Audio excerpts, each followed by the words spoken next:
This is Coder Radio, episode 50 for May 20th, 2013.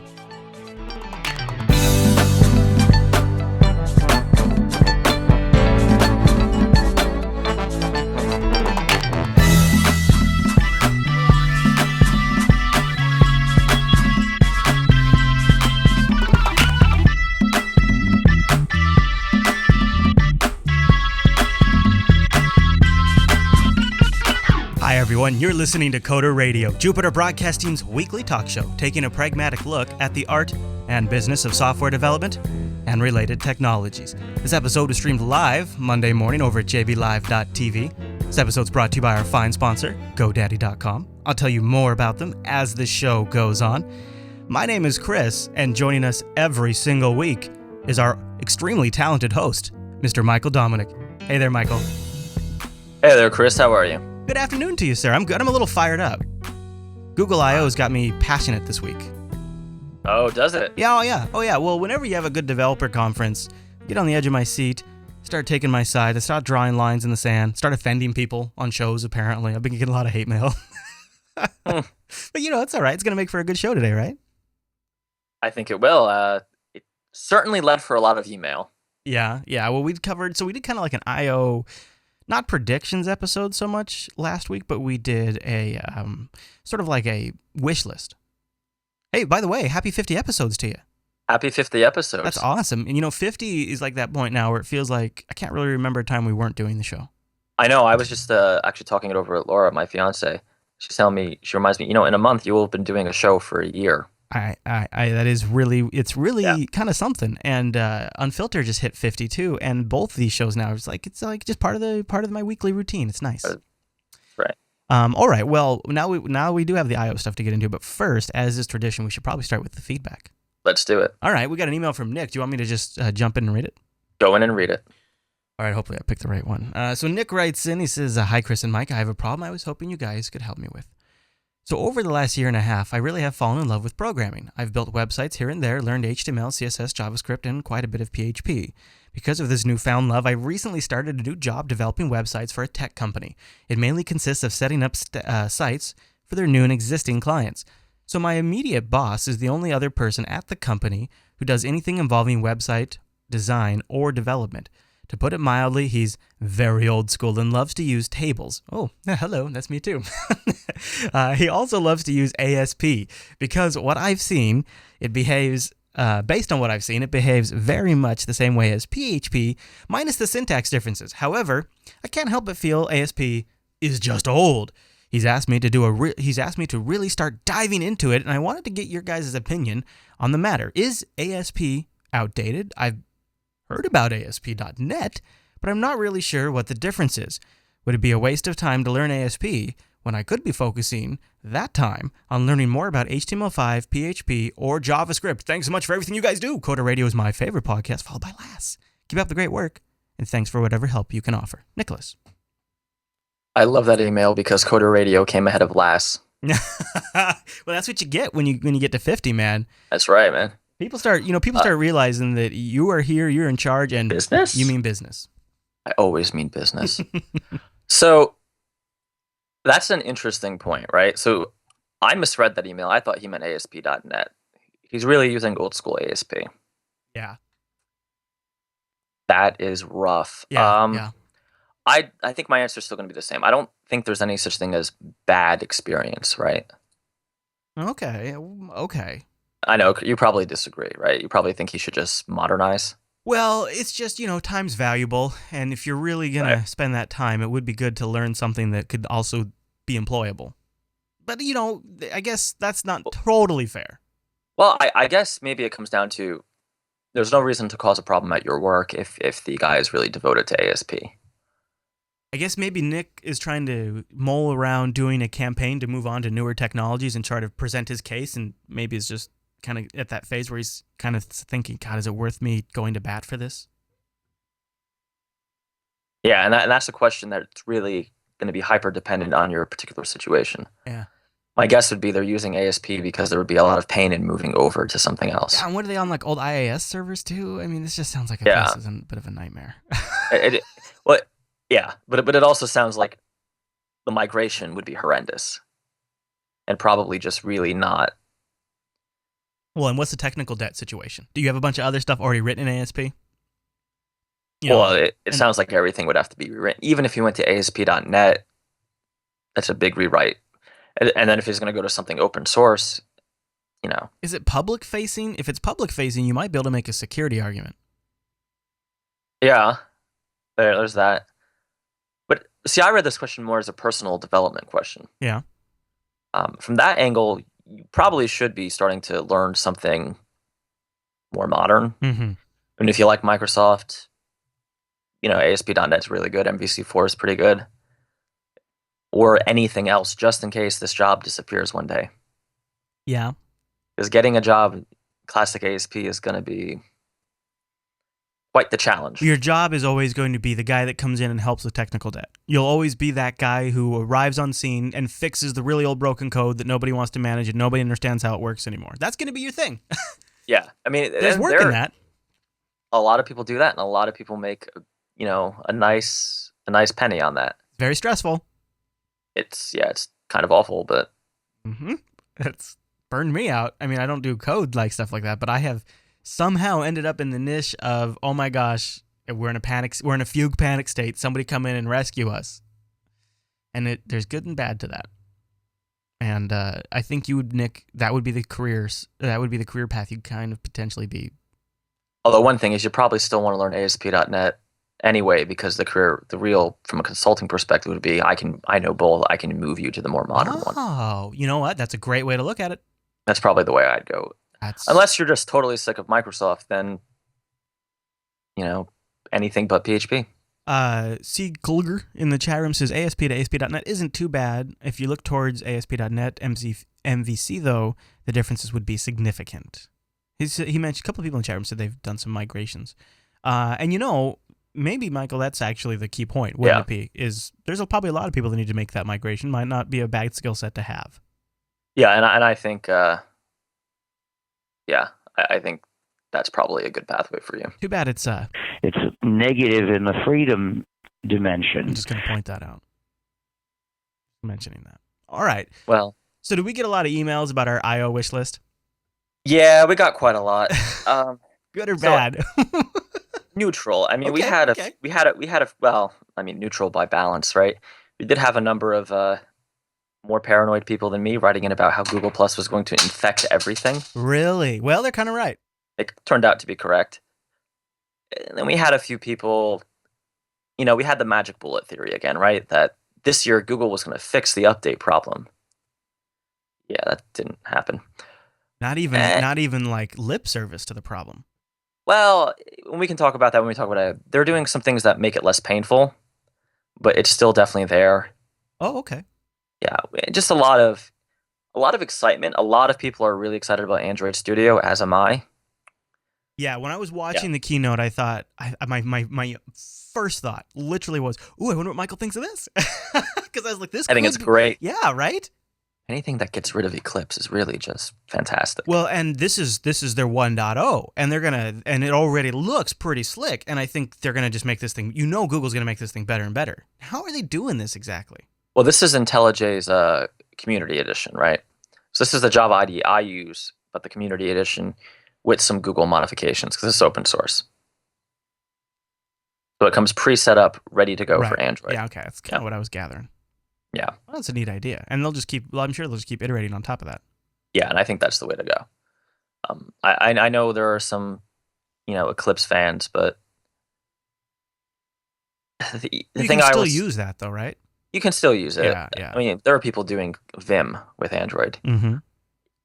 Thing with Eclipse is if you don't like the way it does things, it's very opinionated. If you don't like the way it does things, I mean, down to the directory structure, down to you have to have a workspaces file on your computer or workspaces directory on your computer. Mm-hmm. It kind of sucks.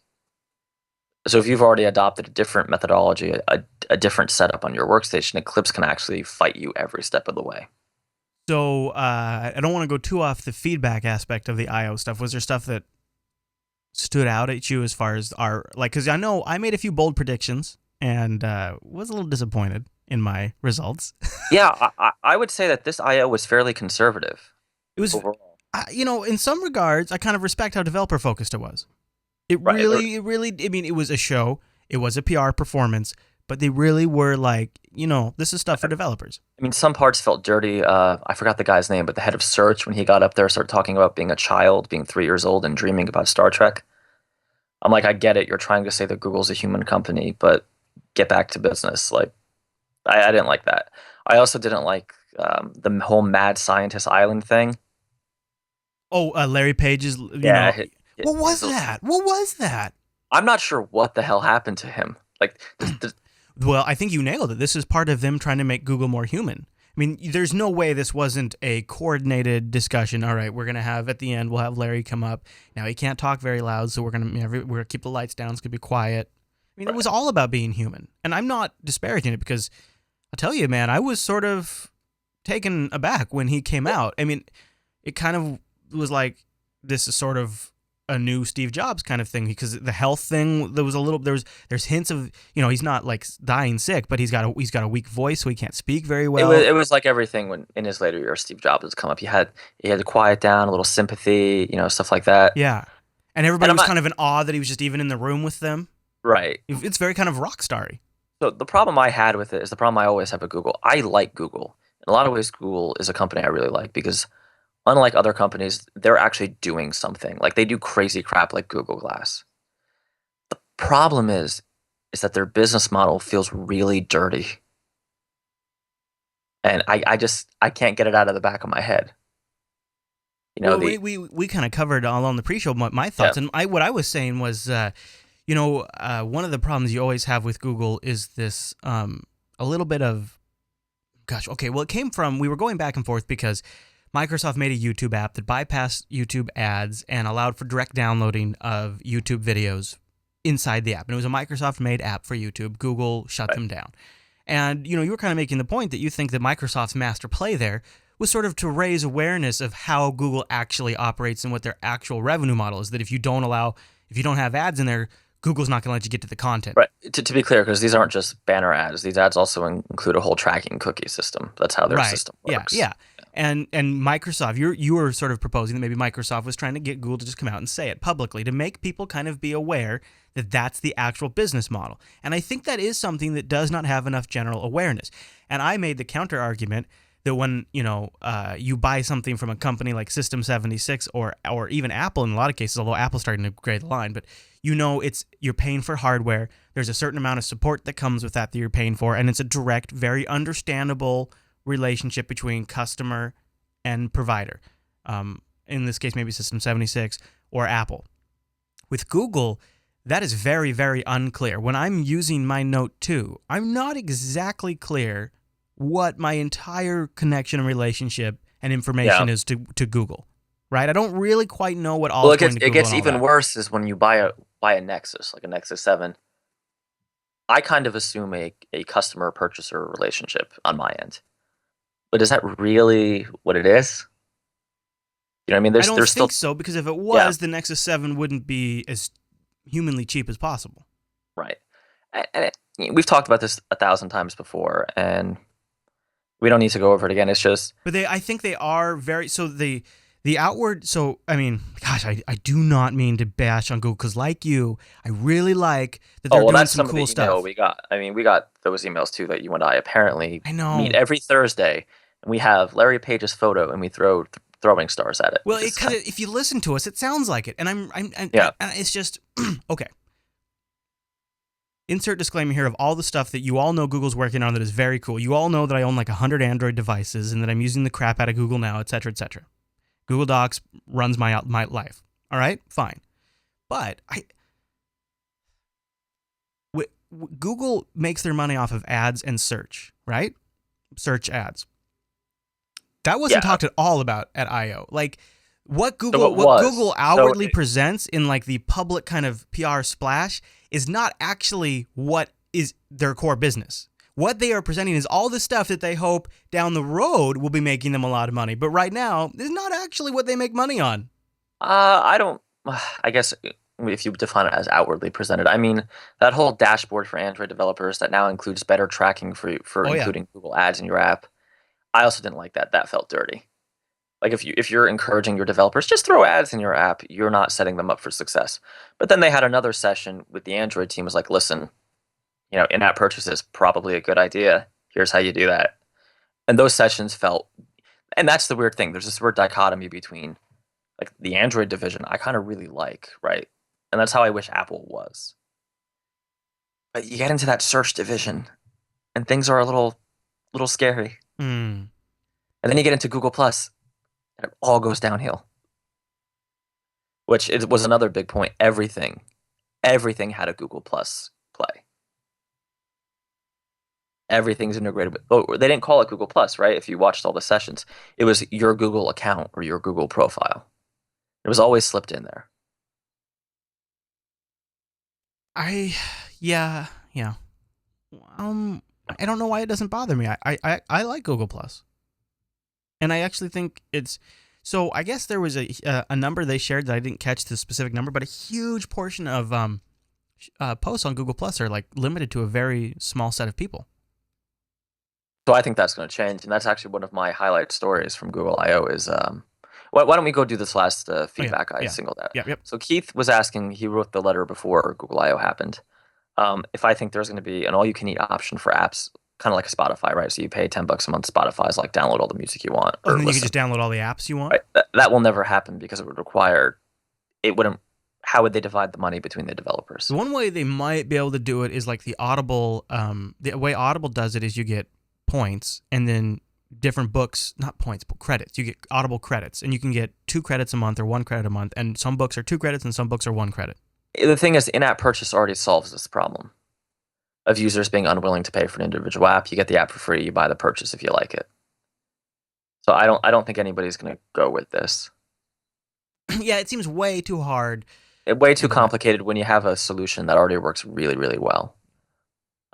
Right, so let's get back to, all right. Well, before we get into something. Yeah, before we get into I/O, we'll take a message from Danica because she sent me a note the other day. She was watching Larry Page up on stage, and she was actually in line behind Robert Scoble. I don't know if you saw that. And she was going to ask Larry Page a very important question. She was going to say, Larry, do you know how you can support the Coder Radio broadcast 50 episodes in? And these guys, they want to keep going. They want to stay on there. And could you tell me, Larry, how you, the CEO of Google, would support Coder Radio?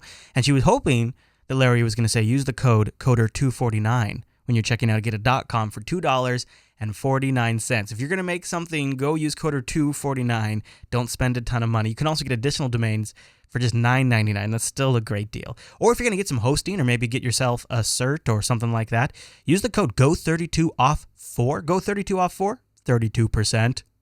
How much do you like 32% off whatever you're buying? Just make sure it's your first time. I know. Danica's so great. And unfortunately, you couldn't really see her because there was this guy with this crazy green Android hat and standing in front of her. But she was going to ask the question. So thank you to GoDaddy for sponsoring the Coder Radio program. Thank you, everybody who uses our code CODER249 or GO32OFF4. And we have those codes listed in our show notes. If you forget them, if you're like, oh, I want to buy something, you can go check our show notes. And don't forget, too, this is something I've done because a lot of times I'll be out with a buddy and we'll be talking and be like, that is a great domain name. You can go get the GoDaddy mobile app and then you can buy it right there on the go. Yeah, I've done that a few times. Me too. So thanks to GoDaddy. I have quite the collection of GoDaddy domain names. I know, man. I know. Me too.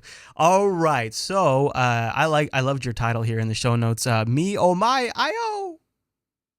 To me, I-O. To me, I-O. No, I mean, overall, I got a really good impression.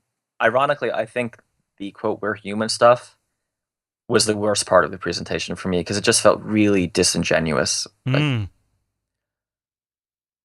But I'm sure there's people who liked it. One thing that really stood out is there's no Nexus.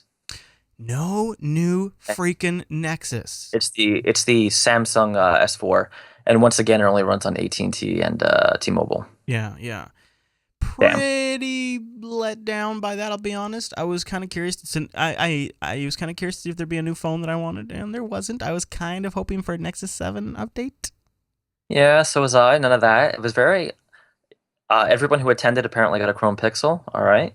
That's nice. Ironically, you know what was almost going to be announced but just didn't quite make it in time? What's that? Can you guess? Chrome Tablet. Wouldn't that have been interesting? That's what I thought was going to be announced. I had my money all on the Chrome Tablet. The next Nexus Q. Just hit the FCC. Oh, is that real? I saw the FCC filing. Oh, of course it's real. It's real. It's real. It's absolutely real. Yeah, here it is. Here's the FCC filing right now. The code name is the Google H840 Media Player. But that's the new Nexus Q. So it's going to have 2.4 gigahertz, I think, in it or something like that. It's going to have a pretty decent proc. All right. I have to buy this the day it comes up for pre-order because last time I didn't, I couldn't get it. So, all right. Fantastic. All right. So yeah, no hardware revs, but you know what? That's okay. That's okay. Yeah. So to me, the biggest, and I wrote a blog post about this last night, was play games.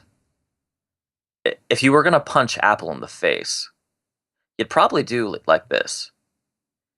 Because if anybody pays attention to the top grossing and top paid apps in the Apple App Stores, they're generally games. Oh, yeah. Yep. And one of Apple's issues is they couldn't run a server if their life depended on it. Game Center loves to crash, just like iCloud. Well, and it's also a shot across Xbox Live's bow. Yeah, I think it's going to be less damaging for Microsoft, mainly because a lot of people aren't targeting that. Well, and Live's way more badass. And fun fact, to get access to the Xbox Live APIs on mobile or WinRT, you have to get permission. And you have to be published by them. You can't just do it. Oh, no kidding? Yes, I found that out recently, which I was unhappy to hear. So are they going to do matchmaking in Google Play games? Yes, they are. And they have a nice Cocoa Objective-C library to just go ahead and drop it in your iOS app. Oh, good job, Google. That will cross-play via Google Play with Android. Minimal effort. Don't worry, iOS guys. It'll be nice and easy for you. You know, I did notice they, on stage, several times had iOS devices prominently displayed. And when they were talking about this Google Games, they had an iPad and iPhone 5 up there on display. So, oh my God. I'm pretty sure the Game Center team at Apple was vomiting as they were watching this. Because Game Center has a reputation for being bitchy. I mean, let's get real. Right? Letterpress crushed it for a while. Letterpress dominated it. It was so bad. It was down for days at a time. It was great. So one of the things this Play service is going to do is going to tie in with Google Plus. Yeah. Also, it adds real-time multiplayer in addition to asynchronous. I really don't get why you're against this, because as a developer, I'm not against this. I like this. I mean the Google Plus integration, because I worked at a company who was building an MMO who was going to write, character status updates to people's Facebook pages, and they saw that as a huge way to spread the word sort of virally about their game. Okay, so this is one of the few cases where I think Google Plus integration adds something for the user. The ability to invite players via Google Plus is fantastic. Yeah, so in this case, I'm not really against it. I'm against it being randomly in all their other services. Yeah. But, I mean, there are reasons, right? I just hope it's not all tracking. If you recall... It's because they want to improve gaming, I think. I just.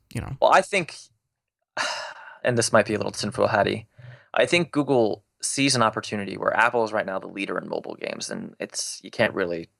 challenge that. I mean, that's a fact. Mm-hmm. But Apple has dropped the ball again and again on these back-end services. They're not stable. They're difficult to configure.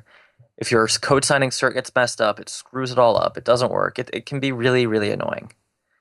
If data center infrastructure is the deciding factor of these platform wars, Google it'll win. Oh, yeah. They have been building.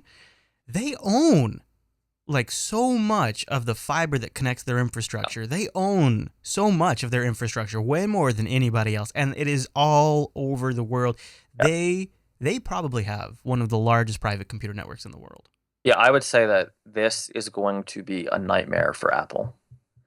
Because anybody who is working on a Game Center game is probably sitting there thinking, I could just not deal with this shit, right? I could just not deal with these disconnects, period. And just go with Google. Well, Apple could always... host it somewhere else, I suppose. Well, Apple is never going to... Even if Apple did the smart thing and just said, hey, Microsoft, we need Azure now, they're not going to have cross-platform integration. Isn't it interesting? So this game integration, this layer that these... Microsoft's providing it with Xbox Live, Apple's providing it with Game Center, Google's now providing it with Google Play services. Is that what the technical... This is called... So this is... The naming is not very good. It's called Play Games. Yeah, okay, yeah. It's a bit clever, but Yeah. We were talking again on the pre-show. Coda Radio is live. We usually start around about 11:30, 11:45. Yeah. Eastern. Yeah.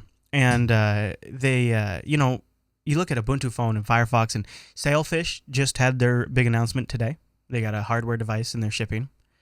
None of these offer anything like this. This is an example of how these current generation platforms are iterating on like they haven't lapped. They're like on their third or fourth lap now, and now they're adding like really nice to have services and things like that. So that's actually not true. Microsoft's Xbox Live is on iOS as well, but only for apps they publish. No, what I mean is like a Sailfish, Firefox OS, Ubuntu. Oh, those guys. None of them have anything like this. I mean, they're not even. These guys are going to come to market, and they're not even like pretend competitive with the services that these. So the customer for these new platform of phones is somebody who doesn't want apps, somebody who doesn't want all of these services, and somebody who doesn't want multimedia content, but wants a smartphone. That's the customer. Yeah, and again, we talked about it in the pre-show. I think you're overly pessimistic on some of this stuff, but I think Google's made a really good move here, though. I mean, I really think it's one of the best Android advancements. I think in a year from now, all of the games that we play on Android are going to be using this. Yeah, I think this is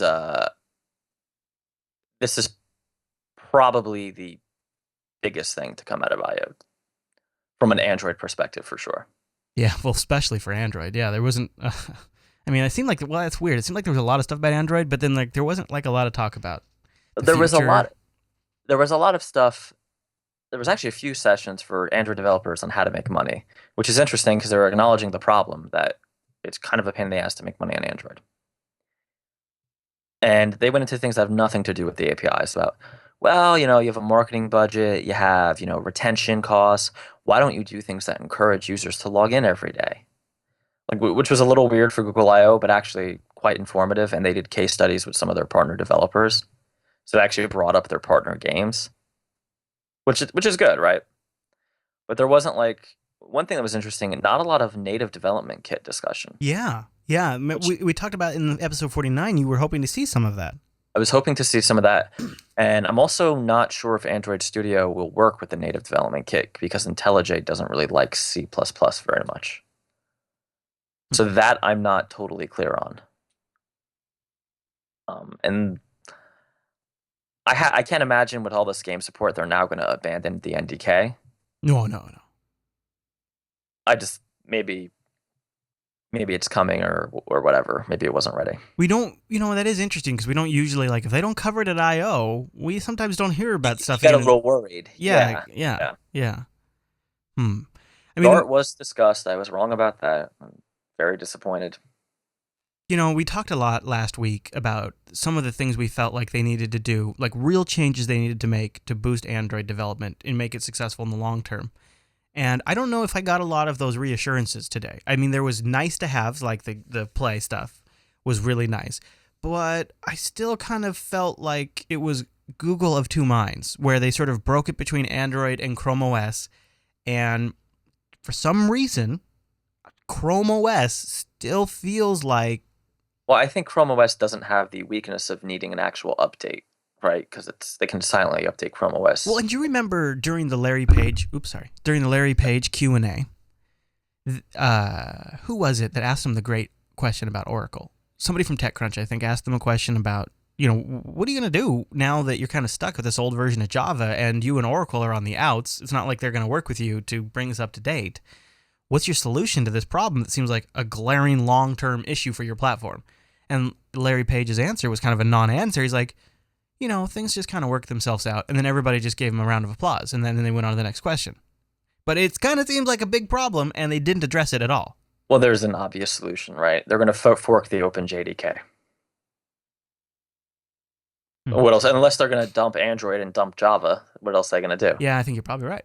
They're going to probably be the biggest contributor, if they already aren't, to the OpenJDK. It's going to be good for everybody, and that's fine. Yeah, you're probably right. Or they're going to shovel some money to let Larry Ellison and make nice, but I doubt at this point. Or does and maybe this is 4 years down the road, does the Chrome engine become the new runtime that everything runs inside of? Do they Firefox OS us 5 years down the road? Maybe, but 5 years is a long time. 4 years down there, 3 years down there. Do they Firefox OS this at some point? That's a long time in mobile, even if it was, a project. Now you're Larry Page and me. I am. I mean, I still think ultimately Chrome is the end game for them. And that's, that's probably why my thought is they'll support the OpenJDK until they don't have to. And I mean, what else could they do, right? They're not going to drop Java. I think they could drop Java. I mean, why not? You think they can? What are they going to adopt? Well, now we're talking in the future here. I think it's going to be something maybe that's not here yet, or it's going to be an extension of what we have now, only more mature with, more closer to what answering the needs we have. I wouldn't be too surprised because it seems like. Well, and one thing to note is the chat room's mentioning that they're probably taking care of it behind the scenes. That's probably true. Whatever their solution is probably almost in place. Native code in mobile Chrome. So yeah, Go plus Qt. Now there you go. That's what they're gonna do. Yeah, no. I'm telling you, if the only real roads are open. Remember, as the chat room's again pointing out, Java 8 is going to be based on OpenJDK. So the Java world is already kind of streamlining that way anyway. But how hard is it? Oracle's going to have their version of the OpenJDK, and Google can have theirs. Yeah, and that's a good point. This is not a problem actually unique to Google either. There's other people that need a solution. Yeah, I think it was a good question for TechCrunch to ask to kind of corner him, but they probably knew he couldn't answer it. I would love to have heard an answer, though. Well, the answer, I mean, either they give Oracle some money or they fork the OpenJDK. Right, and either one they can do. And it depends. It's probably going to be a business calculation. Is it cheaper to hire a few more Java devs to literally sit and work on Java all day, or is it cheaper just to hand Oracle some money and use theirs? Yeah. Yeah, I think I have a bias against. I feel like Android, to use our favorite term recently, is burdened by a lot of technical debt, and I feel like whatever. I mean, I feel like we're kind of kidding ourselves if we think this thing has legs of 2 more years. But I thought, to be honest with you, I thought that about Windows at XP. I think it does have legs. I think so. The biggest glaring omission to me was they didn't discuss the fragmentation issue, because remember, Android they've improved Android. Like, only the purest of Apple fanboys will say that Android is still where it was at, Android 1.6. Right. Yeah, right. The problem is that they're doing all this work and it's not getting to the consumer. Right, that was a huge point we touched on in episode 49. That was like, they need to fix that particular problem of all of them. And there was a story that came out from CNET during, I think it was during I/O. Let me look real quick here I'm pulling it up. And I guess there was, during a Google I/O fireside chat, a team of Google Android engineers acknowledged continuing fragmentation issues in the Android software. And they kind of talk about, it's a problem. They say, here's what they said. This is actually the direct quote from the article. This is something we think about a lot. And that was Dave Burke, the engineering director of Android platform. We are working on internally to streamline the development process and make software more layered. Because there's still millions of devices on Froyo and Gingerbread, and those were introduced in May and December of 2010. That's their problem. That's where they're at right now. Yeah, and I spent some time trying to pick apart what they were talking about. I'm not sure I know what that means. What does layered app? Does that mean that? I mean, is there going to be a Play services layer that they can update over the air? Is that's probably what it is, right? Yeah. So all these APIs are going to go into services rather than the OS core. Well, they did refer to that in the keynote. Yeah, they did say that they would be doing Play APIs and they would be updating Play. But see, that's great for features, and I'm like, that solves like half the problem, but then there's that huge problem of these gaping security holes in an always connected device. It's not like your computer that you could turn off every night or whatever that has a security flaw. This is maybe a kernel level remotely executable security flaw in a device that is always connected to the internet. And it seems like something you probably want to patch pretty quick. And it's cool that, my new device can be able to have in-purchase apps and game matching. I like that. But it'd be really cool if it also can be remotely exploitable by bad guys. That'd be a good feature. Yeah, I mean, I And it's guess not even kind of there like are implications. it's not even kind of like, oh, developers can't use the latest APIs. That really sucks. It's kind of like, oh, all of my information could get stolen and somebody could put Trojans on my device. You know, it's kind of a big deal. And I kind of feel like we kind of just brush it under the rug and be like, it's not that big of a deal. It kind of is a big deal. It's a big deal. I mean, I've hit them pretty hard for it. And fragmentation, you know, it sucks because it's also one of the coolest things about the Android platform. The fact that I have a freaking Note 2 is a testament to that. Right? It's really cool that I could get that. So that's the problem. And especially when I talk to Android fans, is you can't have it both ways. You can't have all this variety without all this quote fragmentation. Right. So you can give up your variety, and Google can manufacture their own phone every year like Apple, and everything will work just fine.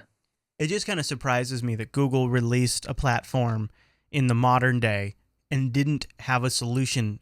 Because, like, look at Linux. Linux, you could attribute the fragmentation problem to, right? However, they managed to get their stuff patched because of the way they've set up the model, the way that the whole ecosystem of Linux works, and the way the distros work and the maintainers work. And yet, even with that example, and with all the examples that the proprietary vendors do it, Google still didn't manage to get this part right, and it is critical to protect their users. And it's just disappointing. And not talked about at all. So you know what this gets into, who Google's been getting into bed with, right? Because the other big announcement that's nothing to do with developers is all access music. Oh yeah, the new Google Music stuff. This is an unfortunate reality of needing these ecosystems, is that you have to make deals with companies who are a little old, right? And are a little set in their way. I mean, I don't see a solution to the fragmentation problem, unless you do. But I just don't see one. And what could, as long as it's open source, they can't fix this. Well, and since it's GPL, it's going to be tough to make it proprietary. They've solved that particular challenge by using if you want our Google branded services and applications, you need to meet our guidelines. And to Google's credit, they have made those applications and services good enough that consumers are demanding them and they won't buy devices without them. So right. That's The been problem pretty smooth. Is the devices that are already on them. Going forward, I feel it's going to be less of a problem because of that. The problem is the devices already on the market that suck. Well, no, I disagree, because those are eventually going to die. The batteries won't work or whatever. They'll get replaced in 2 to 3 years, and it's just going to suck until then. But the problem is even today, we don't have a solution. So the next generation of phones that are going to be bought after those original Froyo and gingerbread devices fade away. And keep in mind, these are 2010 phones. That's a long time in smartphones. It's 2013 now, so people are going to replace those pretty soon. But they're going to replace them with phones that have the same exact problem. Google is continuing to not address this problem. And that's where I start to get a little upset because, okay, when you're a brand new platform, you're up and coming, it's understandable that you don't understand all of the long-term ripples that are going to be resulted from your actions. But after you've not just sort of been around for a while, but become the dominant platform and sort of the number one player in the space, you really got to get your crap put together. It's sort of just behooved upon you to do that. It is your responsibility. And they just haven't addressed it. And how do you fix the problem? You do it via contracts. So you want our Google services? Here's the terms. You update the operating system for 3 years. So the problem is Verizon, if you look back to the history of these devices, Verizon only backed Android because they didn't have that contract. Mm-hmm. Right? Android is only a consumer popular product because Apple stuck to their guns. I mean, let's get real. Yeah. Android would be nowhere if Apple didn't put the consumer first. Well, in a lot of cases, Verizon's dealing with HTC, Samsung. They're not necessarily dealing directly with Google either. So Google sells to Samsung, and then Samsung sells to Verizon. And do you notice that there's hasn't been a Nexus Verizon phone in a long time? Mm-hmm. There's got to be a reason for that. The reason is Verizon doesn't allow phones that don't come with the Verizon pre-installed software. Meaning VCast, Navigator, or whatever. So this is, you're right, but this is not a problem that can be solved. unless Google goes ahead and buys some spectrum. Like make Nexus the carrier company. I mean, they're trying to solve it by making these touchstone Google Experience devices that they're just trying to generate demand for those, so that way the carriers just via capitalistic market pressure have to respond. But we'll look at now. So the HTC One is only on GSM carriers. All of the latest devices are It on will GSM. Eventually hit CDMA Verizon, right? I mean, and outside, it makes sense for a world phone, but the reality is that in the terrain, this is just what I've been told by people who work in the cell industry, that the terrain of the United States is such that CDMA is a superior broadcast technology for our country. And it is the dominant cellular technology in our country.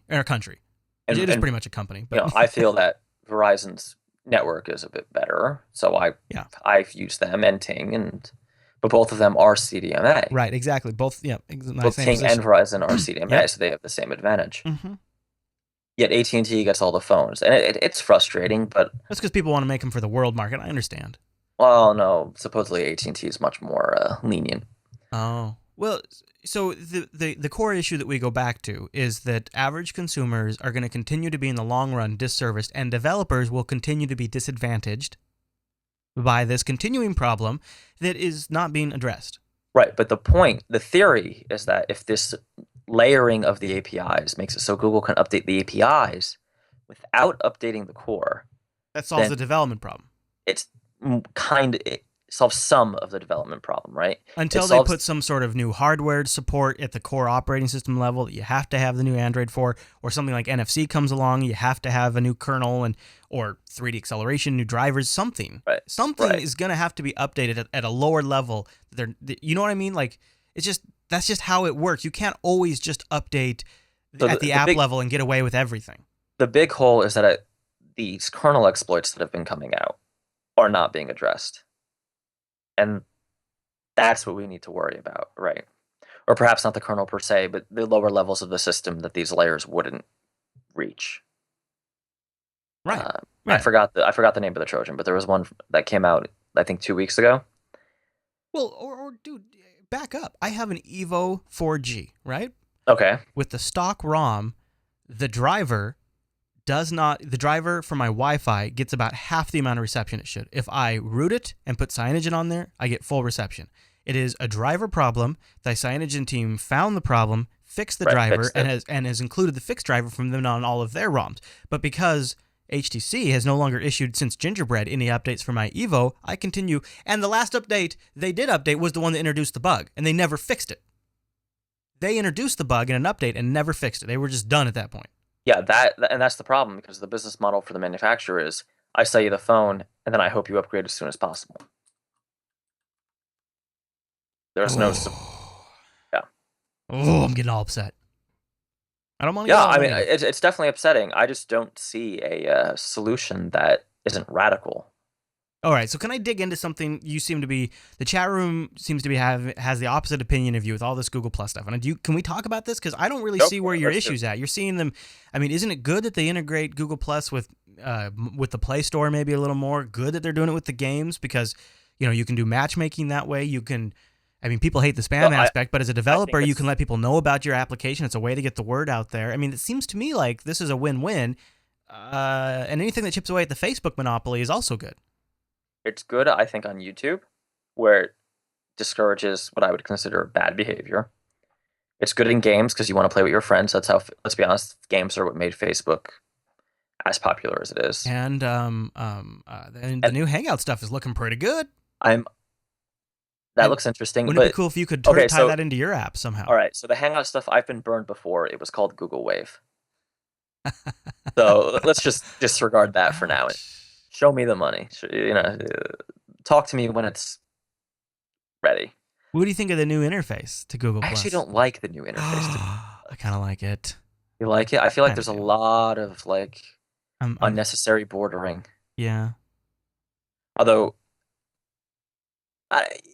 you know what? Now that I think about it, the only thing I don't like about Google Plus is that it's in search, and I wish it would go away.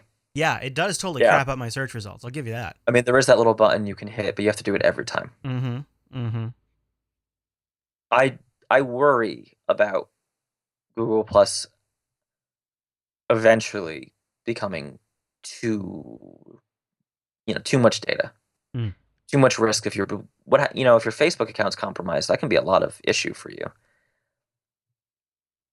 I wouldn't want the Google Plus account to get that way, but I could be wrong. Obviously, the market is definitely against me, right? I mean, people are putting everything they have on Facebook, and if quote normal people start using Google Plus, I'm sure they'll be doing that too. They said that the Android, which launched in 2008, now has 900 million users, and that they also said Chrome is the #1 used browser in the world when you include the Chrome mobile stats. What do you think of that? I think that's awesome. So, Google can tie all of this stuff in. I mean, you think it's going to be long until Google Plus is integrated into Chrome? Social bookmarking, maybe? Something like that? And they killed Google Reader to focus more on Google Plus. I think Google Plus is Google. I think you just quoted Larry Page. I did? Yeah. He said that last year. Google Plus is Google. Well, I think it is. No, Google Plus is their core product now. Everything else is an API into Google Plus. Yeah, I mean, I could be wrong. This could be much ado about nothing. I don't necessarily want all my stuff linked into Google Plus. I mean, I see where you're going there, but I mean, it's another issue. I mean, not to get political, but right now Congress is debating whether your email is your email or if it can be searched without a warrant. Well, I mean, it can be if it's older than 90 days. Right. Or 190 or something like that, yeah.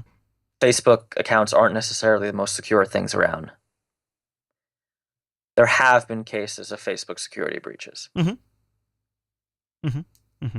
Oh, my Google account is already invaluable. Right. I mean, if my Google account right now was down, I would have serious problems. Mm-hmm. So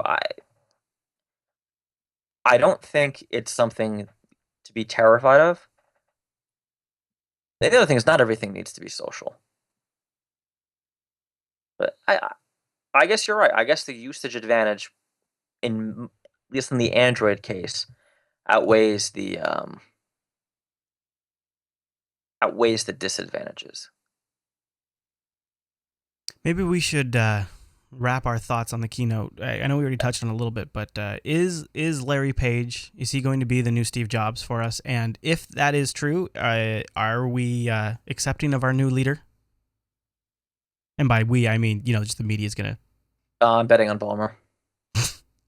I'm betting on Page. And I'm not saying I'm going to subscribe to the Distortion Field fan club, but I think Google's is becoming one of the most significant, or is Google maybe now the most significant tech company of our time? And if they are, does that make him the most significant CEO of our time? And he went up there and he had some interesting things to say about people going out and making something new, making their own thing, which is kind of ironic. But I think it was an interesting moment that happened. I mean, I sort of just kind of shut up and just sat there and was kind of like, wow, is this happening right now? I guess it's not something that happens very often. And then afterwards, he took Q&A. It was if I was a developer in those seats during that keynote presentation, I think I would have really been touched by that. Yeah, I mean, I definitely think Google is, if not the most significant, one of the most significant tech companies we have today. And ultimately, I mean, certainly with the exception of Microsoft and the enterprise, they probably hold the most sway over where we're going. We'll just see if that's a good or bad thing. Yeah, we will. I mean, the only issue, I mean, I agree with you in your point earlier that I/O did feel like it was a little bipolar, getting very different messages from different teams. I liked everything I got from the Android team. Chrome team, a little less. Yeah, I just don't really care about the Chrome stuff yet. I'm still waiting for my reason to care. I'm sure somebody will eventually present me with it. I mean, in a lot of ways, the Android team's big thing was, you know what? You guys are right. You need to be able to monetize your apps in ways other than ads. So here's how you do it. All right. Yeah. Well, any other iOS things you wanted to touch on before we wrap up? No, I'm a little disappointed there wasn't a Nexus 7, But yeah. It's okay. They'll maybe they'll just have releases throughout the year. They're kind of now we move now the market attention moves to WWDC, and Apple has the advantage of getting to sit back and see what Google decides to touch on, and then they get to pick what they're going to respond to. There were a couple of digs at Apple in the keynote, but overall it was pretty friendly. And it is kind of funny after they make a few jabs at Apple, then Paige comes out there and is like, "Can everybody get along? Don't make me sad." But it's cool. All right, I just have a quick pick I want to make before we wrap up. So I went and saw Star Trek Into Darkness on Wednesday, opening night, and it was fun. Have you seen it?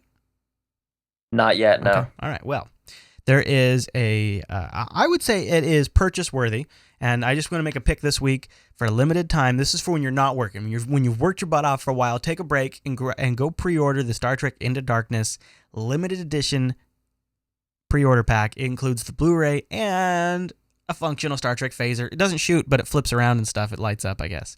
And it's a limited time pre-order. It's going to be like $100 and something bucks when it actually sells, and Amazon's got it on sale right now for $80.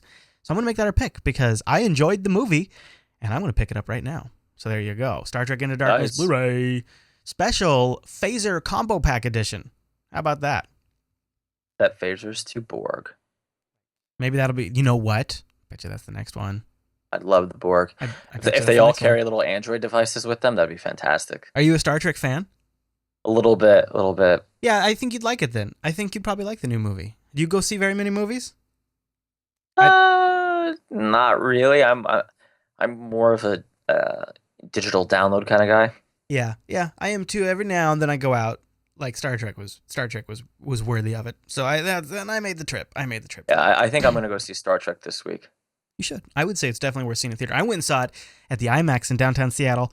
Big old screen, huge old screen, the big one, and with the 3D glasses on, and it was actually probably the best 3D I've ever seen. Really? I mean, it's a very beautiful movie. It's right. Also, and I'm very happy that I can say this about a Star Trek movie because I am a big Star Trek fan. Best visual effects I've ever seen. Definitely got to the point where you don't know what's visual effects or what's real. It's completely, maybe it was the 3D that added to it. I don't know. Amazing special effects. Amazing. So fun movie, and I'm going to definitely order that Blu-ray. Mr. Dominic, before we run, I just want to remind folks that we love hearing from you, so please send us emails on your thoughts on anything we covered today. If you want to argue with us or agree with us or maybe bring up a point that we missed, you can email the show, coderradio@jupiterbroadcasting.com, or go over to the website and click that contact link at the top of the show, and then you can just choose Coder Radio from the list. And don't forget, before you shop or anything like that, you can support the network by clicking on our affiliate links at the bottom of the website, and we also appreciate donations. I got some really big things I'm thinking about doing throughout the summer, but we're going to need some funding, so that always is appreciated. You can go to jupiterbroadcasting.com/donate for more information and options on that.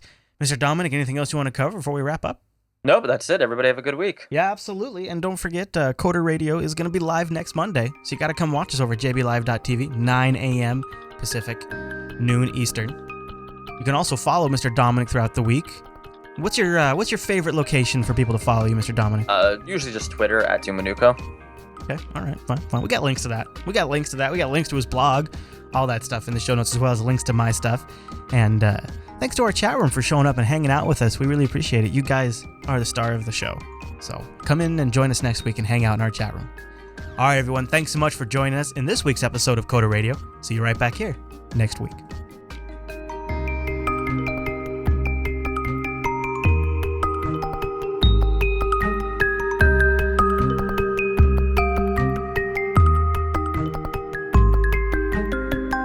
It's negative in the freedom dimension.